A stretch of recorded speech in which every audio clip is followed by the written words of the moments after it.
Okay, Minister, well, thank you so much for making time for us today. I know that you're a busy, busy woman. To start off, congratulations on the new appointment. How do you feel about it? Are you excited? Thank you very much. I'm very much excited, and thank you for coming to spend time with me. Yeah, I'm very much excited. It's a new terrain for me, very much great learning, and actually a very interesting portfolio.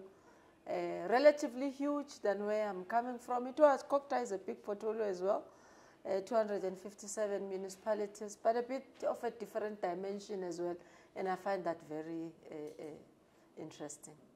And then it's obviously very early days, all of this is still very new, but do you have any sort of priority areas that you've already kind of fixed your gaze on, any special focus areas that you want to focus on during your tenure?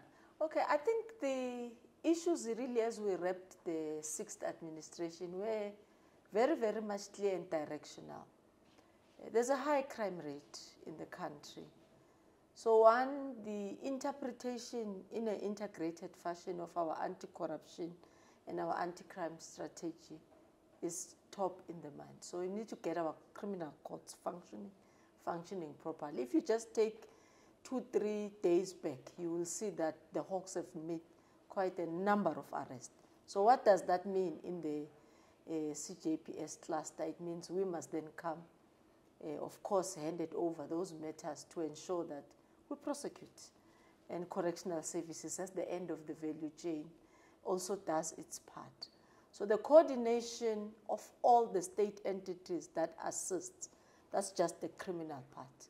And then we have the corruption part, which has also had its clear part. There's been a state capture commission, there have been findings, there have been outcomes, but there are whistleblowers, there's witness protection, there's areas of maladministration and malpractice, where you then have your SIU, which plays a very critical point in ensuring that it does the investigation, it hands over either to the tribunal or to the courts. It's a very important area. But then you have in-house matters as well. You might have seen that our job is clear-cut with regard to the Master's Office and its management, the work that has been done, the injustice that still happens to our communities, particularly unfairly, is the vulnerable. I mean, if you are taking care of your guardian trust, this means these are children who have just lost a loved one in one way or the other. And the best way we could assist them in mourning and letting them the life continue is to manage their trust well, which is just about one of the amenities that the Master's Office deal with. Of course, the day-to-day management of the court services, which lies with the department, infrastructure, repairs, are they habitable, support to magistrates, their own safety. So it's coming out very well to create what becomes the priority. Not all, about 100 of our courts now have been upgraded to fit the victim empowerment basket, specifically focusing on domestic violence, which is part of what is a pandemic as described by the president in our society. So some of the online services, for example, getting a protection order is now online after a pilot program, but also prioritization of those crimes. So it's quite a value chain of coming from a criminal, economic, which is your corruption, maladministration, into a social sector basket, which all involves the Department of Justice.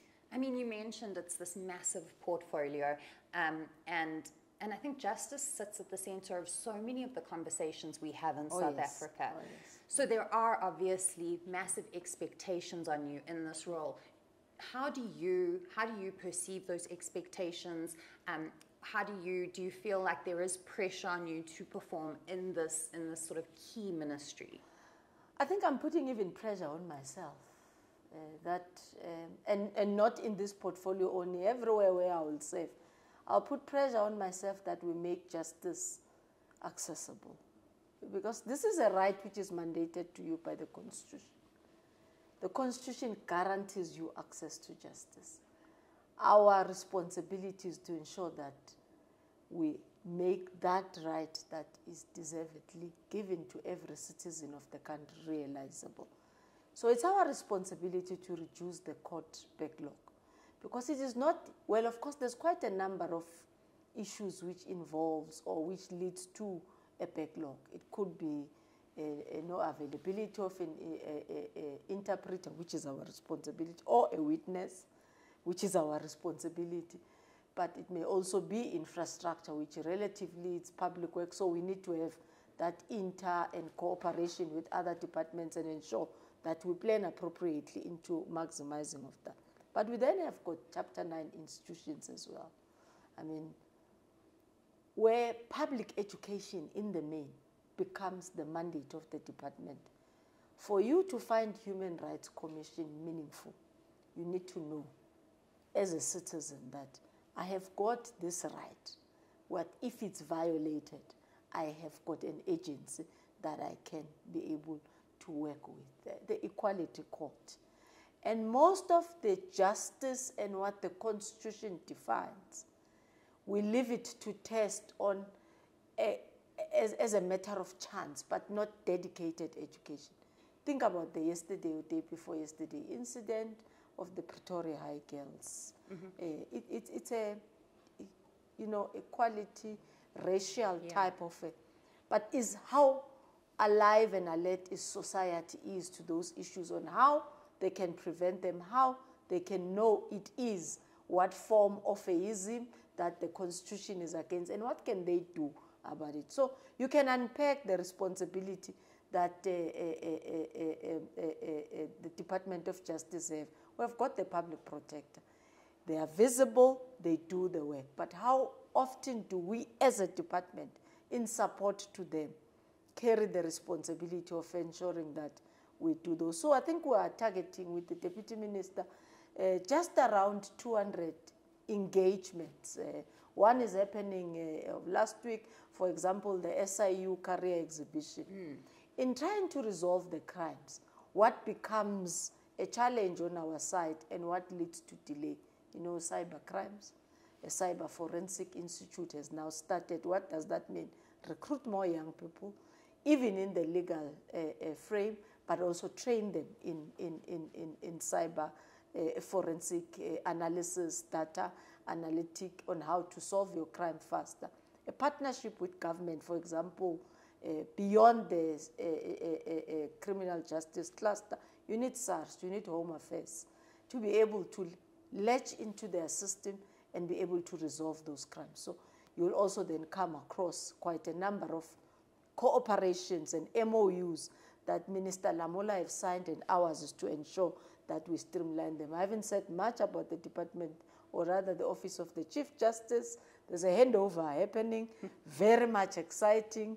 Justice Maya is coming on the 1st of September, as the President has appointed her to be our first female Chief Justice. What leverages do we have? For example, we are sitting with about 75 High Court cases which are coming from the investigations from the SIUs, which we feel through our deliberations with her, we could be able to get a dedicated process between the special tribunal and the High Court to process that matter. In those matters, the country could get, as they get to be processed, close to 75 billion, which are proceeds of crime, malpractice, maladministration. You could think about your PPE during the COVID times. You could think about the day-to-day malpractice that happens at Transnet, that happened at AXA. So we've got quite a number of proclamations that are ready as well, continuing through investigations, but 75 that are sitting in court in the role, and we would want to speed them up so that we gain those proceeds. So I think my job is well cut. Absolutely. You mentioned a minute ago the Chief Justice designate, Mandisa Mayo, who will be taking office in September. And we're heading into Women's Month, and we have an incoming woman Chief Justice for the first time. We have a woman Justice Minister. We have a woman leading the NPA, the ID, the Public Protector's Office. I mean, how significant is that for you, like I say, as we head into Women's Month? Extremely significant, but even beyond the August Women's Month. I think it's significant, one, in terms of, the reduction and ultimately elimination of barriers, which says women can't be leaders in various fields or in various spaces. I think I'm appreciative of the leadership of President Ramaphosa, which has tried really to push and give women an opportunity, but ultimately the support that is needed to make sure that we are able to deliver on those. But on a flip side of it, it's 30 years. I do feel that we should have gotten to these achievements relatively much earlier, and it would have made what we call a pandemic today in society less ahead of 30 years after democracy, that we still say 60% of our households are led by women. And if you look into our magistrates' cases for maintenance, close to the same degree, about 68% of judgments that have been given out and of no responsibility taken by our partners to ensure that they contribute to the well-being of our children. And I'm taking that matter head-on as well, because I owe it to women. And I owe it to society that, yes, we will take the leadership to lead the role, but we will also make it meaningful to ease the time of a woman to be able to deal with what society expects and what are her personal desires. And that is why when you look into the report of the Statistician General, it shows you the gap between a time the boy has to focus on school and a girl child to focus on school with chores. And in some instances, girl children get to be withdrawn from school to take care of family pressures societally, whether there's an elder who's ill and whatever, and a girl child misses out in society. And ultimately develop into an adult who still carries the growth of the population directly in her hands. I don't think there's a society which needs to live like that. What am I going to do? The simplest question should be, we have got a shortage of our maintenance clerk and our maintenance officers.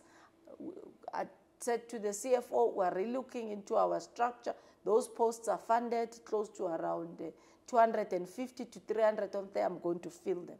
Each and every court must have a maintenance clerk. But it does not end with issuing a maintenance order.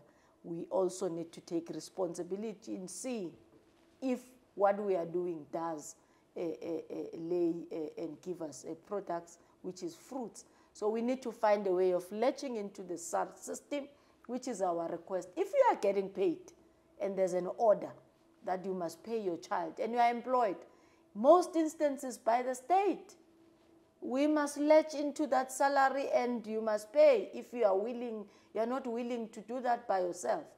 It's a pity that even our courts have to be inundated with such. These are matters ordinarily in normal society shouldn't even be about discussion.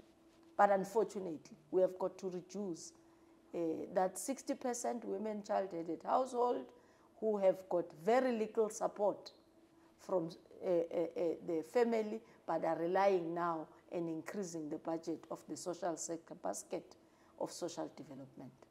On that issue of maintenance, we have seen the courts in the last couple of years taking a very firm stance against maintenance defaulters. We've seen some of them sentenced to jail time. Your thoughts on that? Do you think that kind of firm stance, no nonsense approach is warranted in these matters? For me, it's actually even scandalous that we will have to sit as parents, discuss the well-being of our own child outside ourselves. No matter what the differences are between the adults, they've got nothing to do with the child. So if a matter has already been heard and decided upon, both of us as parties must comply. So we will take and we will continue on that strong stance. But the issue I'm trying to deal with here is the backlog. of the cases to be finalized, to be heard, that it takes, precisely because the system thought society will be matured, really, to know that as adults we've got to take care of our own. But unfortunately, in some instances, it doesn't happen. So we need to ensure the children's right. So that's what we're pursuing here. We're not pursuing the adult, we're pursuing the interest of the child, which needs to, who or she has a right to be taken care of until he or she reaches a maturity age. So that's what we will be doing. So we will continue and ensure that the stance is very hard on any of the parties. In some instances, it's not men only. Yes, we also carry a responsibility as women to respond and be respectful of the order of court that has come out. But our differences should not put the child at a disadvantage. You speak so passionately about this portfolio and about justice, and I can't help but think, we know that your own sister, Thembisile Simelane, was kidnapped and killed by apartheid police in the 80s, and that you and your family have been fighting for justice in that case all these years. Do you think that having that perspective and that point of view and having been on that side of the justice system gives you or shapes the way that you view your role as Minister of Justice now? Certainly it does, and coincidentally, Nokutula's case is in court yesterday and today, by the way. So I'm not sure of what would have happened today if it's still but yesterday the application of the accused was dismissed to have access to the records of a psychologist or psychiatrist who was evaluating one of the alleged perpetrators. So hopefully the case starts today. It has taken me over 10, 12 years to arrive at what I had yesterday as a hearing. So I know very well what it means not to have what is enshrined in a constitution for each and every citizen.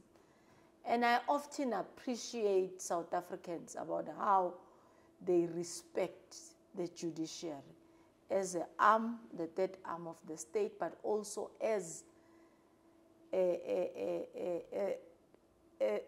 people responsible to ensure that justice happens. Of course, there's quite a lot, particularly with regard to TRC crimes, that slightly is different in terms of the corruption or the criminal cases. Because remember, those are cold cases, which expertise to deal exactly with court cases within our justice system is not necessarily there. And that's one of the areas. And I will also take a closer look. You are aware that during the sixth administration, Minister Lamola and the NPA appointed Advocate Dumisan Sevenz, whose report is out, to say how best could we as a state maximize on the TRC cases that are still remaining, also including reparations and all that. How do we fast track that? I'm looking at that report very closely, but not for me. I'm actually in a very peaceful state that I think Nokutula will be a springboard for others to get justice. Her story will be told that it might be an incomplete story where you don't know where she lies ultimately. But through her sacrifice, me and you attained freedom. Through her sacrifice, we possibly may be able to unlock the process of justice for those who will be able to benefit. The unfortunate part is the perpetrators, including victims, are diminishing. You know, on Friday, we are burying the daughter of Medu Goniwe, and their case is still on the roll. So Mrs. Goniwe passed away, I think 2 years or so ago. So there's only one, a son, Nyaniso. And maybe he will be able to get to the full conclusion of what would have happened. So that's the only thing that I'm hoping for, and that the experience has taught me. But really, I have lived that justice delayed is justice denied until today. And then moving from TRC cases quite generally to state capture and to corruption, which we have touched on already, when we look at incidents like the recent attempted hit on advocate Coreth Nordia, who worked for SARS. We've seen various other assassinations and assassination attempts in recent months and years. I mean, how concerning is that to you when it comes to efforts to turn the tide on corruption and state capture? I think there are two sides to it. One is a commitment of the state which is going all out to investigate and prosecute. On another hand is the hand of those cowardly who want to intimidate the state in its duty to prosecute. And those are signs of, if we are doing the right thing, ultimately we will fight crime. And one, we should be leaving nothing to chance in dealing with such types of criminal activity, as in the example of prosecutor advocate Nodi. And the hawks are on the trail in KZN on dealing with that case. But as you say, what is the learning? You have got, for example, whistleblowers and protection units. In fact, my meeting with the SIU in this morning was how best do we unpack both the whistleblower and the witness protection program to ensure that it entices people to speak up. We are prompt to investigate, we prosecute, to build the trust, but we also secure. I mean, 2 weeks ago, I visited the Philippi Magistrate Court in Cape Town, where our magistrates are attacked inside the courtroom. They are sitting, listening and hearing a matter, and they are not certain as to whether people who... So it needs us to up the game with regard to security of our facilities, but even also of our staff. If you will recall, there are even inmates who will either be killed inside our correctional services, on their way to court or in the court precinct. That indicates that the safety in terms of the improvement of the measures that are taken, the scanners, the search, as you get into the court precincts, but beyond even that. So we are now looking on in-house assessment. If you are a whistleblower, which is what creates a delay. If you are a whistleblower, we still rely on the crime intelligence assessment to say, are you in danger or not? And the time lapse that it takes in the learnings that we have is what wastes quite a bit of some time. Now we are creating that in-house capacity for SIU. Once a whistleblower and a witness are in that program, they need to be able to do the assessment quickly and provide that safety and security so that the cases could be heard and be finalized. And we don't have the issue of witnesses becoming demoralized or being threatened and not receiving protection from the state. How long does that assessment period take, more or less, at this point, and how much would you like to cut it down to? Well, it usually takes about 3 months, which is too long. 3 months is too long from the date of the registration of the matter and SIU or any other either priority crimes from the NDPP looking into the issues. And we're shortening that period, at least to ensuring that immediately once we receive a call or a notification from a witness or a whistleblower of concerns of security, either we do a pre-assessment, because we know there are some topical cases where it could be anticipated that a witness in such a particular case, we don't have to wait for your complaint. But we're looking into a turnaround time of about 14 days, ensuring that we maximize the security of the assessment of our own staff and including our community, who are willing partners in the fighting of crime in South Africa. And then another hot topic in South Africa, and it's a perennial problem, is gender-based violence, of course. Of course. Every year, it feels like a different woman becomes the kind of face of the fight in South Africa. And there's all this uproar, and there's a lot of things said and a lot of promises made, and yet it continues constantly. it's obviously a societal issue. It's obviously something where there are so many different role players that have a different part to play in the fight against GBV. But from government side, where do you think some of the gaps that we can look at sort of fixing to address this issue are? Do you think enough is being done, or where are some of the gaps? Enough is being done. The first gap is integration.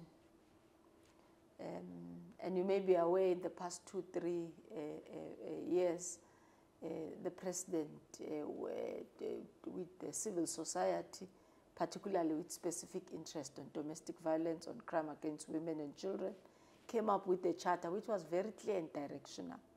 As I've said, 100 courts already have sexual offences units and are specifically directing those matters to that for fast processing, be it a murder case or intimidation or whatever. But what are the gaps are in the reporting as well. If you have been murdered by your loved one and you have, or the perpetrator has already been prosecuted, it will be registered as murder. It will not necessarily be registered as murder in relation to the gender-based violent fight. And we're looking into the enhancement of that record so that we could be able to see even how long does it take. But also looking beyond the online registration for protection orders and whatever. How then do we help you by giving you an order, but also not put you in terms of our risk assessment on how strong the threat will be on your side? That is the prevention of the act, particular of the action, where we have already been notified. Because remember, there are distinctions. There's somewhere where you know as the state that so-and-so has been killed and has been having a protection order, which means to a large extent, we have not helped the individual against the perpetrator beyond giving a protection that says, please don't cross this bound. So you are dealing with a person who is even ready to dare the state and say, you can tell her she has a right for protection, but I will violate it. So we also carry a responsibility of ensuring that we assist at that level. And that's why we're looking into the prevention measures of how do we issue the record, but also protect the individual. It may not necessarily be doable that you will protect each and every, but that is why we're an assessment. It is in an online system in case if that order is being violated. It allows a woman to top up in terms of that without really waiting for anything else to happen while you are having an order. And then the third element to it, beyond the prosecution, is to look into how the victim is being treated. There are always cases which we know practically of secondary victimization of kids not being available, but of forensic piling up in the labs for either rape test kits and all that.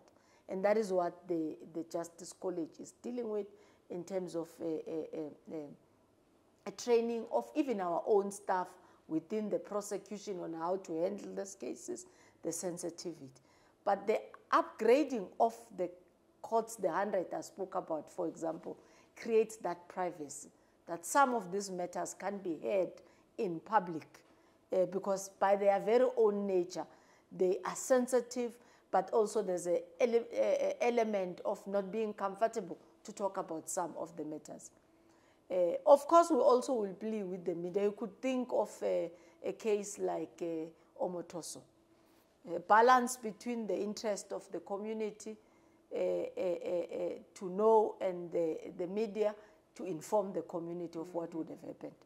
And judges sit and listen to this and grant them. You may, for example, be aware on the Mayua criminal case where the order is granted, but to protect the witness or anybody else, we don't actually visualize as the witness. So we create a balance even on those cases that the child may testify but may not be seen and all of that. That goes with the upgrades of what the justice is doing in terms of the law, in terms of the infrastructure. By the way, we have not yet touched on constitutional development, which is another key element on how do you improvise in ensuring that you continuously update our regulations in some instances, improve on the law, the acts themselves in through the parliament process to ensure that they are consistent with the development. The last element, which now goes with the gender-based violence, is human trafficking. The face is now, yes, mostly we tend to pay more attention into the murder and the crime that gets to be faced by the victim, but there are disappearances, which are mostly forced disappearances. And if you looked into the phase of this disappearance, you look more into a male's, it's more business related. But if you look into the female hand, it is more them being vulnerable and being women. They get abducted, they get killed, some they are found, some they are not found. And the pace in which and the turnaround time, which needs a concrete finalization from us, as identified by our CJBS cluster, is that 24-hour report period.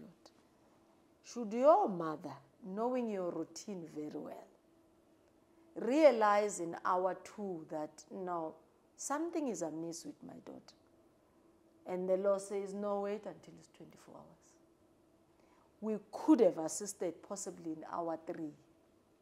So we're looking into the review of the regulation there. Even if you may not shorten the 24-hour, but there have got to be some assessment of some sort, which informs you whether this case, and it needs to be formalized into the system, this case can be of that 24-hour wait and we see, but there are extreme signs on this one that there is a forced disappearance. It gives you an example of Disable, who just got buried on Saturday in the Free State. If you listen to the statement of the father, and it's an example we are looking into. She came into her daughter's house a day before, a day after she had reported something. The house was locked. And she came the following day, the house was opened and ransacked. So had action been taken really in the process and the procedure, in the less than the 24-hour time, we possibly could have arrived at the problem much earlier than the 24. And there's quite a number of those examples. And you find that the initiator of the law then, there were also legitimate reasons. But time have moved. Yeah. Cell phones, access, the speed in which you can go to one area to another now compared to the time when the law was written. You also need to ensure and maximize that to get to a border, it can take you 2 hours now than it may have taken in 1984 for you to reach Polokwane. It used to be a trip that you plan for, you know, much in detail for a whole month before you undertake it. But it happens every day today. The roads are more open and all that, the frequency and everything else. So the integration of our systems work from home affairs right up to the last value chain of the criminal justice cluster is important.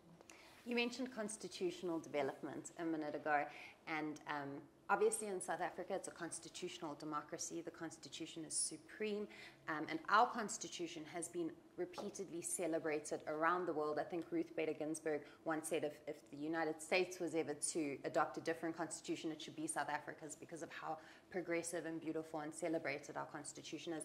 But we also have, and we saw in the run-up to these elections, questions raised about the relevance of the Constitution 30 years into democracy. We saw sort of a push to do away with the Constitution, even from certain parties that were contesting. How relevant do you believe the Constitution is today, 30 years after 1994? I think it is extremely relevant. I can't emphasize its relevance. it is also important that you live and feel that the Constitution is important as a citizen. And I think that's the first key part, which relates to, for example, what the Constitution guarantees you in Chapter 9, which are related to justice. It is precisely because it guarantees you your right. And I think we need to fight for this guarantee of the right.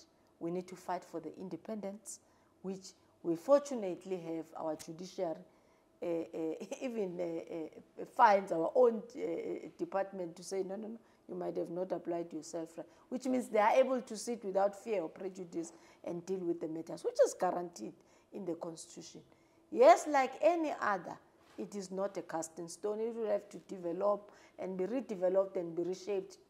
Looking into the times, it's 30 years ahead on. There could be, and there are actually areas of improvement within the Constitution which needs to be looked into.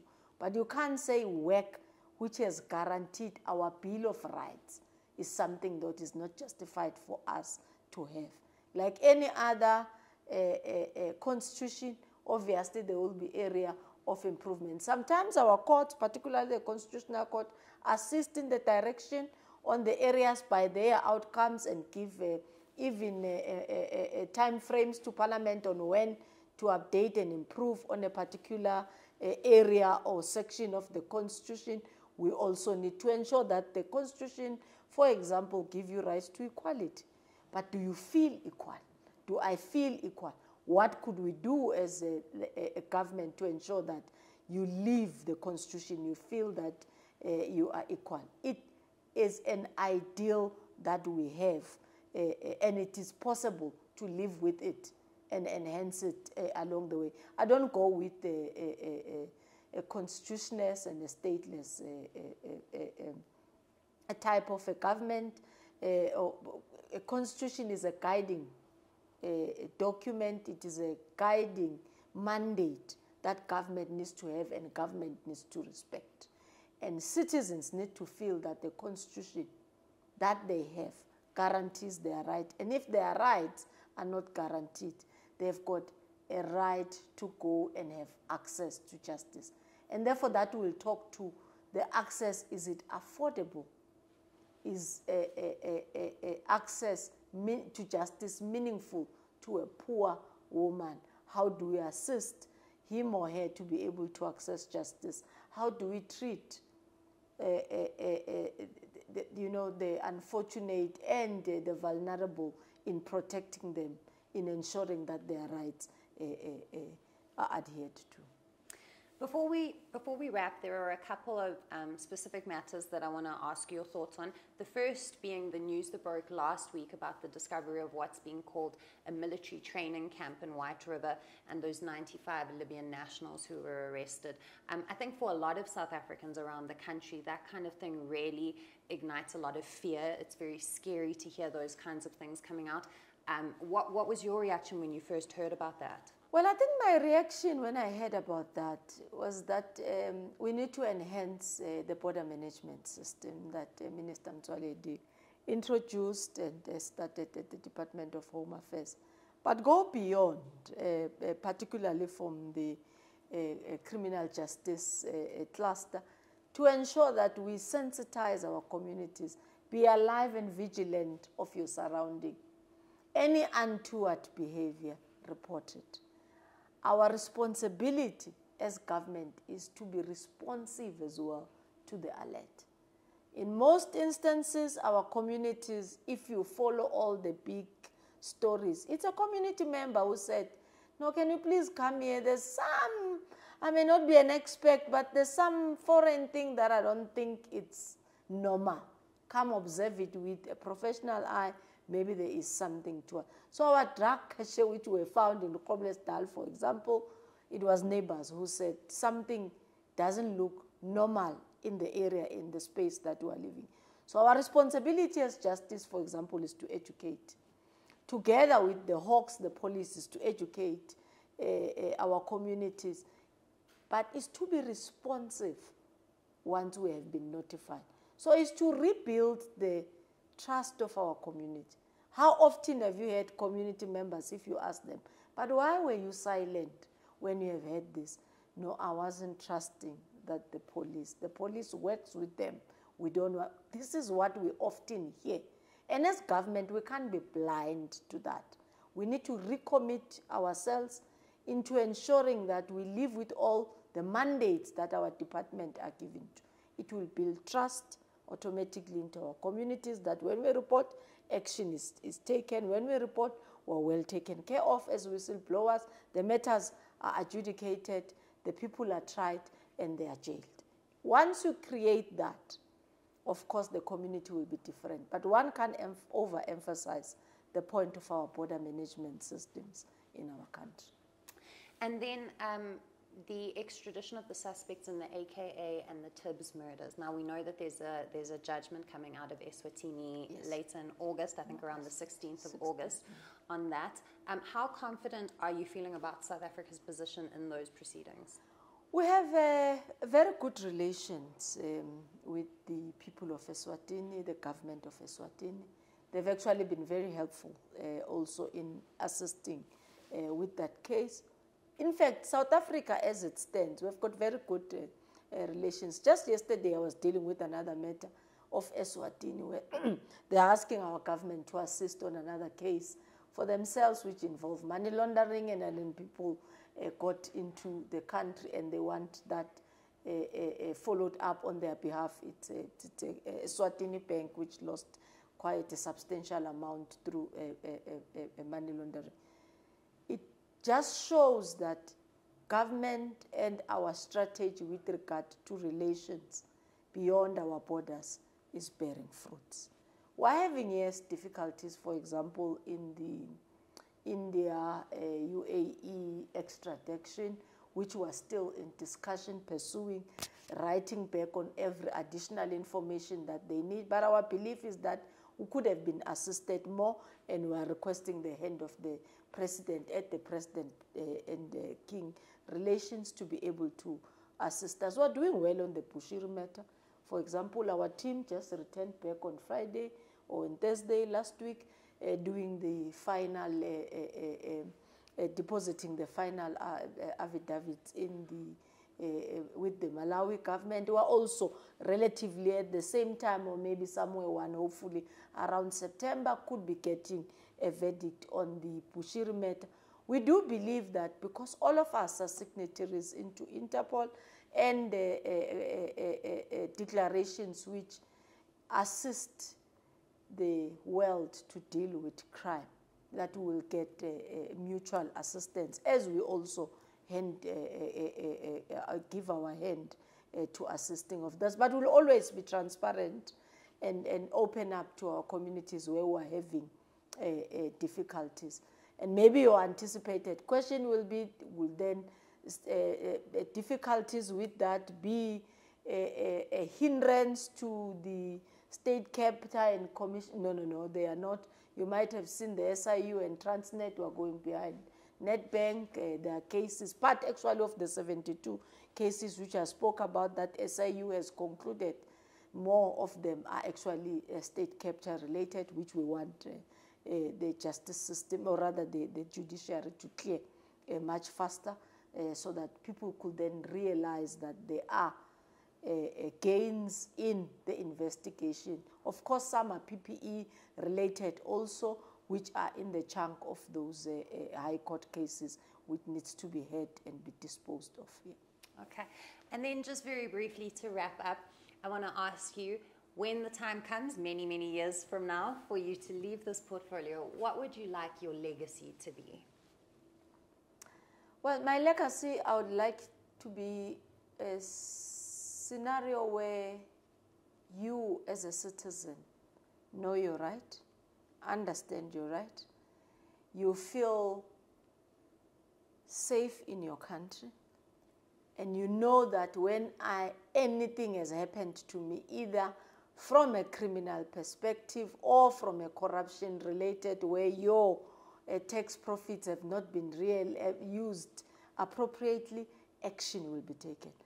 I wish to be seen as a Minister of Justice who followed through on all the cases that have been brought, either by a child or by a woman or a man walking in the street, you need to feel free that the judiciary is independent, and as the minister has done all she could to make sure that my matter is heard, handled appropriately, with me receiving the support as a victim to ensure that I receive justice. If you can deal with the backlogs in our courts, because that's where access to justice gets to be delayed, then I would have made a dent.